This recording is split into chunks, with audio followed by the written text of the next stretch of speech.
here we are again. More stupidity from another Republican governor. Who could it be this time? Obviously Republican. Stupidity, but, you know. It's a reason why we shouldn't elect him for our state governors. And even more so, our president.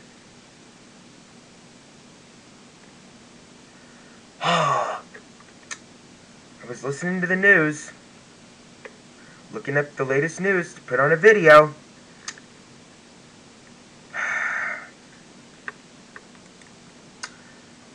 And it said, West Virginia Governor Jim Justice signs near-total abortion ban into law. I frickin' hate these governors, man. They just don't give a damn about the people that they represent. Okay. Republican Governor Jim Justice on Friday signed into law a ban on almost all abortions at all stages of pregnancy, making West Virginia the second state to enact a law prohibiting the procedure since the U.S. Supreme Court's June ruling on overturning its constitutional protection. The bill will go into effect immediately, except for the criminal penalties, which will go into effect in 90 days, he said. Justice describing the legislation on Twitter as, quote, a bill that protects life. You know, this guy here kind of reminds me of a second Mike Pence. You know, saying it protects life and all that. No, it doesn't. Hey, Governor Justice, women are going to hurt themselves because they can't be able to have an abortion. Some of them will unfortunately commit suicide. But you don't think about others. Yeah. You just think about pregnant women. Not women who want to have their rights. Screw you.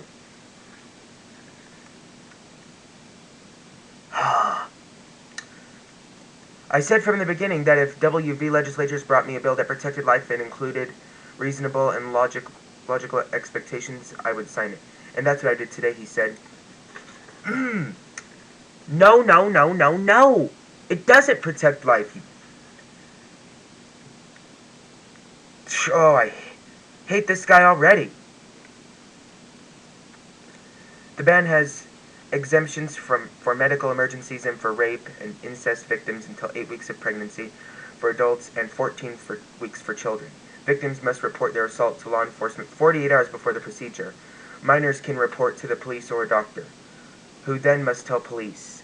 The bill requires abortions to be performed by a physician at a hospital, a provision that at least 2 Republican lawmakers have said was intended to shut down abortions at the Women's Health Center, which has provided the procedure since 1976 and was the state's sole abortion clinic. Providers who perform illegal abortions can face up to 10 years in prison. Shortly after lawmakers passed the bill Tuesday, Women's Health Center of West Virginia Executive Director Katie Quinonez said the clinic's lawyer advised them to suspend abortions immediately. Staff spent Tuesday night and Wednesday canceling dozens of appointments and providing them with resources to book appointments out of state and funding to help cover travel and the procedure. Indiana's abortion ban passed in August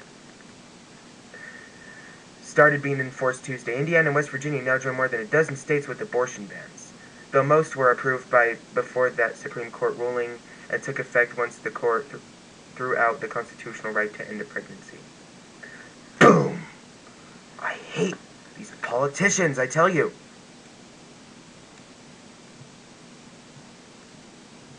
On Tuesday, Republican Senator Lindsey Graham of South Carolina introduced a bill that would ban abortion nationwide after the 15th week of pregnancy, with rare expectations intensifying the ongoing debate inside and outside the GOP, though the proposal has almost no chance of becoming law in the Democrat-held Congress.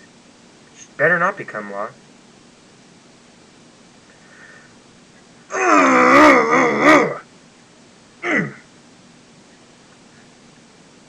Justice Graham, Indiana's governor, and all governors that want to ban abortion.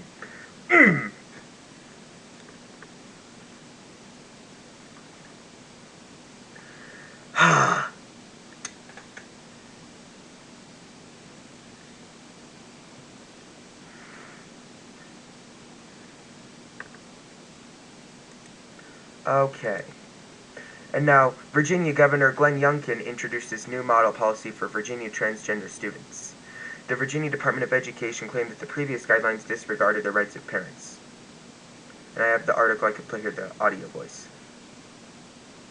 Introduces new model policy for Virginia transgender students. The Virginia Department of Education claimed that the previous guidelines disregarded the rights of parents. Virginia Governor Glenn Youngkin on a Friday updated model policies regarding the treatment of transgender students, claiming that the previous guidelines disregarded the rights of parents. The Virginia Department of Education updated its 2021 model policies for the treatment of transgender students in Virginia's public schools, noting that the guidelines under the previous administration disregarded the rights of parents and ignored other legal and constitutional principles that significantly impact how schools educate students, including transgender students. The new policies also stated that the previous guidelines promoted a specific viewpoint aimed at achieving cultural and social transformation in schools. The department hereby withdraws the 2021 model policies, which have no further force in effect, and hereby provides these 2022 model policies, which are effective immediately, the updated policy published a Friday read. The 2022 policies are designed to provide clear, accurate, and useful guidance to Virginia school boards that align with statutory provisions and took into account 9,000 public comments, according to the Virginia Department of Education. Virginia's Department of Education listed first under the guiding principles section that parents have the right to make decisions with respect to their children, and that the policy shall be drafted to safeguard parents' rights with respect to their child, and to facilitate the exercise of those rights. The policies go on to cite the 14th Amendment in the Constitution, which gives parents a fundamental right to direct the upbringing and education of their children. Furthermore, the administration issued board model policies in accord with compliance with non-discrimination law and identification of students, among several other standards as it pertains to the treatment of transgender students in public elementary and secondary schools. Every local school board is required to adopt policies that are consistent with the 2022 model policies. Virginia's Department of Education states that the word sex means biological sex. The policies also define transgender student as a public school student whose parent is requested in writing due to their child's persistent and sincere belief that his or her gender differs with his or her sex, that their child be so identified while at school. Reacting to the updated guidelines, Nicole Neely, president and founder of Parents Defending Education, told Fox News Digital that PDE has been overwhelmed by tips from across the country on gender issues in the classroom, which underscores that this issue is a major flashpoint for families from coast to coast. Polling consistently shows that when it comes to the topic of gender in schools, parents worry about family safety and the preservation of parental rights, and that these concerns transcend both racial and political lines. Today, Virginia has shown that it is listening to parents through its new proposed guidelines, and we are grateful for their responsiveness, she said. Youngkin highlighted education as a critical issue of his gubernatorial campaign. After defeating Democratic opponent and former Virginia Governor Terry McAuliffe in November, Youngkin touted that his campaign became a movement led by parents. The newly released guidelines come after President Biden's proposed changes for Title IX, which included gender identity as part of the definition of sex, raised controversy.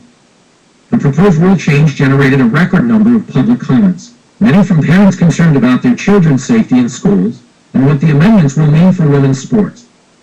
Biden's Title IX proposals include changes to former Education Secretary Betsy DeVos' 2020 due process rules, which was the previous record holder for public comments.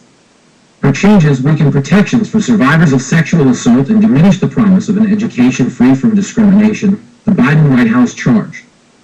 The Biden administration said it will release additional regulations on transgender students' participation in sports, a move that is likely to meet pushback from Republicans.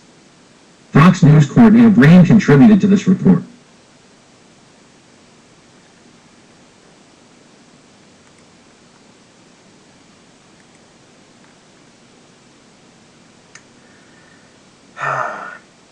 Republicans just have to fight the Democrats on every issue. Y'all can just come to an agreement on issues. That'd be a miracle. See you next time.